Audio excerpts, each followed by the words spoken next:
Welcome to Geopolitical News, your channel for geopolitical updates.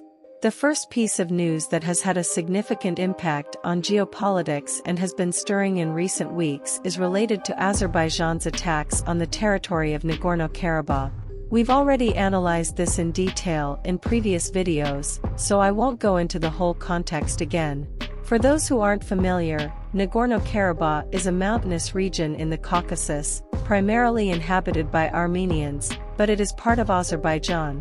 The conflict between these two parties dates back to the collapse of the Soviet Union when the region declared its independence, triggering a devastating war that lasted until 1994, with a ceasefire that didn't fully resolve the dispute. In summary, Nagorno-Karabakh is a conflict-ridden region, and this conflict was created by the Soviets at the time, who manipulated part of the population to cause a conflict, leading Armenians to occupy Azerbaijani territory. This is an old tactic used by Europe, the United States, and the Soviet Union, to divide and conquer. The more people in the region fight, the more someone can step in as a mediator in negotiations. Azerbaijan's attacks began about a month ago and, apparently, have been decisive. The Prime Minister of Armenia already considered that Nagorno-Karabakh would no longer be independent and autonomous and would return to Azerbaijani hands. He even blamed Russia for this process. There is a possibility of negotiations on Thursday between the Prime Minister and the President of Azerbaijan. Although this is speculation, given the geopolitical positions, it is very likely that Nagorno-Karabakh will return, at least in large part, under Azerbaijani control. Despite Azerbaijan's claims that Armenians are not in danger, it is evident that there is a threat. About 120,000 inhabitants lived in the region, but according to information from Armenia, about 100,000 people have already left due to fear of ethnic genocide against the local population. Many are heading to Armenia, which, let's admit, is not a very large country, with only about 2.8 million inhabitants. Therefore, accommodating around 100,000 Armenians is a significant challenge.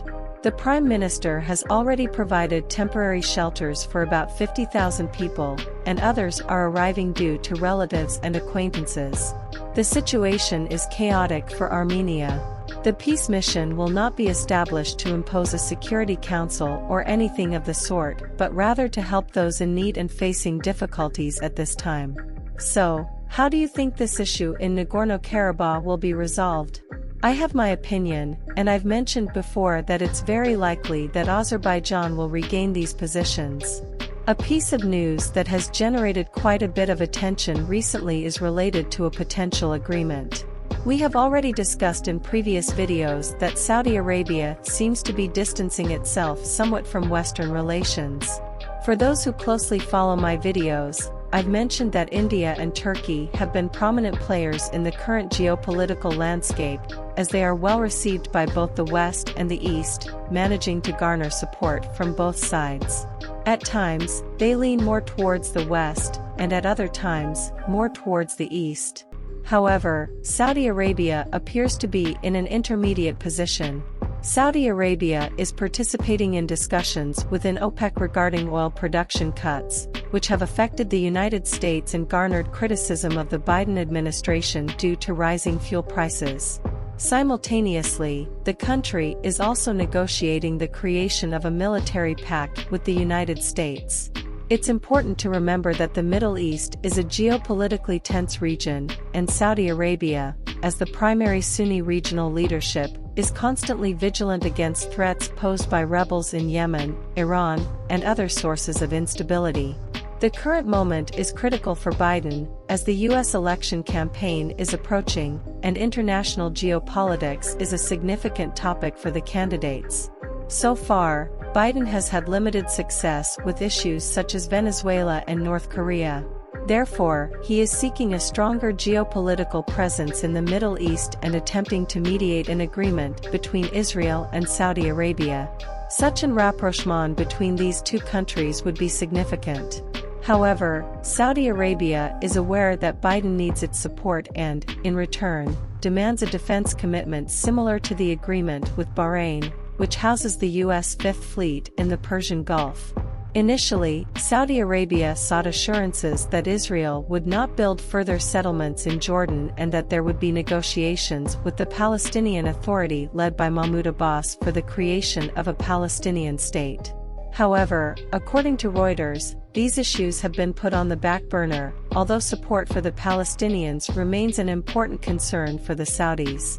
Additionally, Saudi Arabia could potentially acquire a nuclear technology center and a U.S. defense commitment in exchange for its support and recognition of Israel.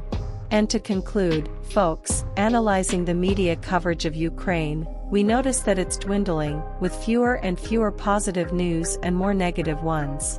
However, there is a potential game changer on the horizon.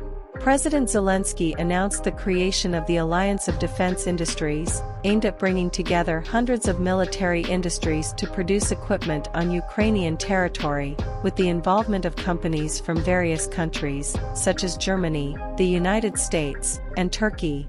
This could potentially turn Ukraine into a significant military-industrial hub, though there are concerns about the possibility of Russian attacks on these facilities. Ukraine asserts that, with the Patriot system provided by the United States, its air defense system will be secure. However, the timeline for this transformation is not set, with estimates of at least a year and a half. The question is whether Ukraine will have the necessary funding and resilience to survive during this period. In summary, Ukraine could become a major center for military production in the coming years, potentially altering the geopolitical landscape in its favor. I would like to hear your opinions on this in the comments.